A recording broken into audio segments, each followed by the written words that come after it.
Hi guys, welcome back to the channel. आज हम पढ़ने वाले हैं, समझने वाले हैं कि हम लिटरेचर में कैसे अच्छे से स्कोर कर सकते हैं। बेसिकली बहुत बच्चों को बहुत ज़्यादा दिक्कत आती है कि हम कैसे लिटरेचर को अच्छे से करें, क्या क्या टिप्स हैं, क्या क्या ट्रिक्स हैं, हम क्या कर सकते हैं। एंड लिटरेचर बहुत लेंदी है, समझ नहीं आ रहा चैप्टर क्या बोल रहा है क्या नहीं बोल रहा। So for that we are making this particular video. So let's dive into the section and let's study कि हम कैसे सारी चीज़ों को सॉल्व कर सकते हैं। तो first and foremost is you should study the proper lesson. And उस चीज़ को कैसे कर सकते हैं हम कि बेसिक क्या होता है, हम अगर एक चीज़ को किसी को अगर डिफ़िकल्टी आती है एक पर्टिकुलर चैप्टर समझने में, व्हाट शी और ही कैन डू इज़ उसको हिंदी में पहले समझो कि वो क्या बोल रहा है। समरी देखो कि वो क्या बोल रहा है, समरी पढ़ोगे पूरा। अब टाइम बहुत ज़्यादा कम है हमारे पास, so what we can do is हम जो समरी है वो गो थ्रू करें। You have an number of reference book available online and offline mode. So आप समरी देखो, समरी को पहले समझो हिंदी में कि इस चैप्टर में बोला क्या गया था, क्या क्या हुआ था, क्या क्या नहीं हुआ था।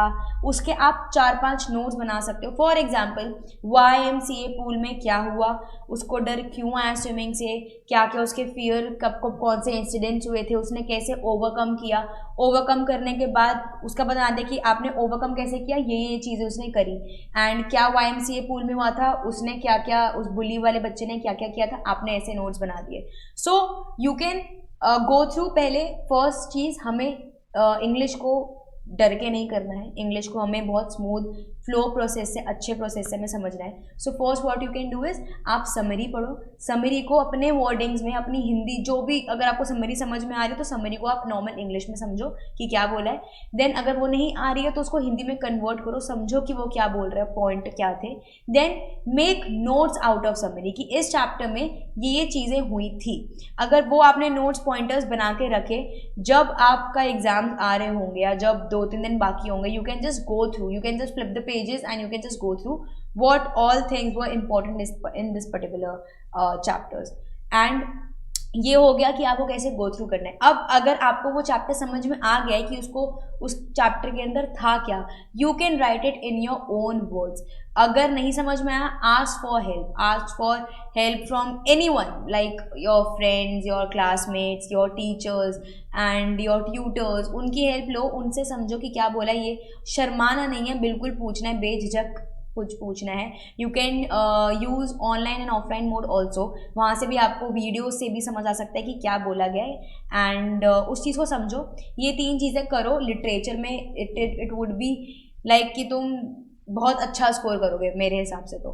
So when I teach I also do one thing कि मैं उस चीज़ को समझा रही हूँ हिंदी में, हिंदी के बाद बच्चों को ज़्यादा समझ में आ जाती है and they can convert it in their own words. So basically आप अपने शब्दों में उसको कन्वर्ट कर लो and this is very helpful for students कि वो समझ पा रहे हैं उस चीज़ को कि क्या बोला गया है। एंड पूरा चैप्टर गो थ्रू करने की कोई ज़रूरत नहीं, just look for the summary and then what you can do is when you are writing a particular answer literature में, सो अंडरलाइन करना इज़ वेरी इंपॉर्टेंट। अंडरलाइन करने पे ये समझ आ जाता है एग्जामिनर को, ओके ठीक है, इसने पहली बात तो ये चीज़ पढ़ी होगी तभी अंडरलाइन कर रहा है, ठीक है, तो ये इंप्रेशन बहुत अच्छा जाता है। सेकेंडली अंडरलाइन करोगे तो एटलीस्ट उसको पता होगा कि अच्छा इस क्वेश्चन में ये मेन आंसर्स के पॉइंट्स थे, ये जो आंसर था उसमें YMCA आपने कर दिया, वो बुल्ली ने क्या किया था, उसको डर हुआ, फियर हुआ, या उसने क्या क्या चीज़ें ओवरकम करी, कैसे ओवरकम करी, तो आपने वो पॉइंट्स हाईलाइट कर दी कि उसने कैसे ओवरकम करा,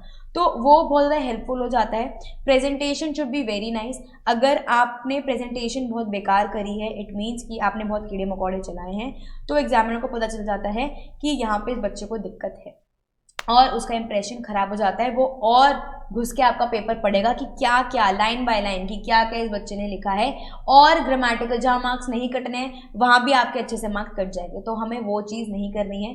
अगर किसी बच्चे की राइटिंग अच्छी नहीं है, सो व्हाट ही और शी कैन डू इज़ आप स्पेस दो चीज़ों के अंदर। जब आप स्पेस दोगे वो अपने आप प्रेजेंटेशन अच्छी बन जाएगी। यूज़ अ रूलर और स्केल, आप कुछ भी चीज़ अच्छे से अगर रूलर भूल गए तो ID कार्ड यूज़ करो या कुछ भी करो, बट जो भी अंडरलाइन करो आप, तो ये याद करना कि अंडरलाइन हमेशा मुझे स्केल या ID कार्ड या समथिंग किसी चीज़ से आप करो, फ्री फ्लो में नहीं करना है।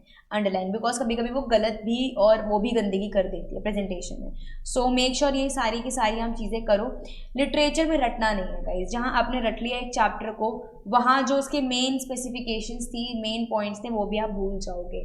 तो इट शुड बी नॉट कि आप टोटली बुकिश लैंग्वेज यूज़ कर रहे हो. बिकॉज और ये याद रखना, इंग्लिश में बहुत बच्चे करते हैं ये गलती बहुत ज़्यादा. दे यूज़ हार्ड वर्ड्स, और मैं कह सकती हूँ कि बहुत ऐसे शब्द जो कि अभी हमने सुने भी नहीं होंगे. ठीक है, तो बहुत बच्चों ने नहीं सुने होंगे, बहुत बच्चे बोलते भी होंगे.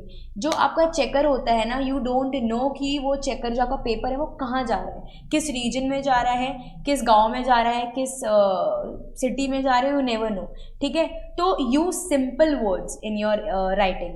तो सिंपल वर्ड्स, ज़्यादा भारी शब्द मत यूज़ करना, बिकॉज उसको लगेगा कि यार इसने क्या लिखा है, उसको मेरी पता ना हो उस चीज़ का मतलब, वो सोचेगा इसने लिखा क्या है ये, और स्लाइट डिडक्शन आपके पेज नंबर्स पे आ जाएगा. तो ये हमें नहीं करना बिल्कुल भी. ठीक है, क्योंकि बहुत बच्चे करते हैं, इसलिए मैं आपको बता रही हूँ कि भारी शब्दों का प्रयोग पेपर में नहीं करना. यू नो कि ये सही है, इसका मतलब क्या होता है, अपने तक रखो. बट अगर किसी चीज़ से लगता है कि अच्छा ठीक है ये जो मतलब है ये सब जानते होंगे, तो यूज़ करो उस पर्टिकुलर वर्ड को.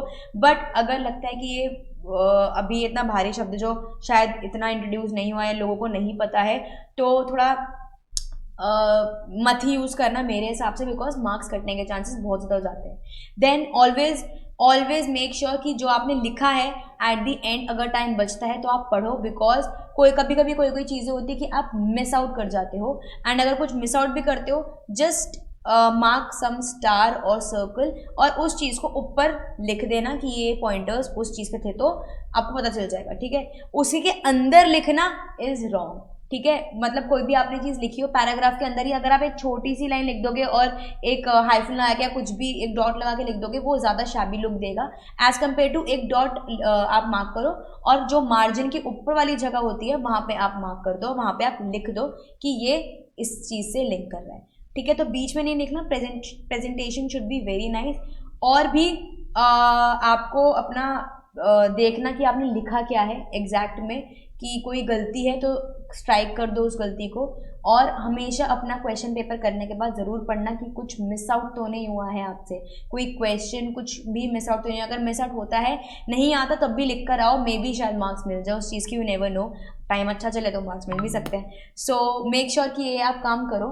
Read your question, your answers, basically जो आपने लिखा है, जहाँ लिखा है वो सारी चीज़ सही है या नहीं है, तो ये याद से करना है आपको. बाकी if you have any doubts, any suggestion you want to write, you can write on the comment section below. And all the best for exams. Do great and score well. Thank you.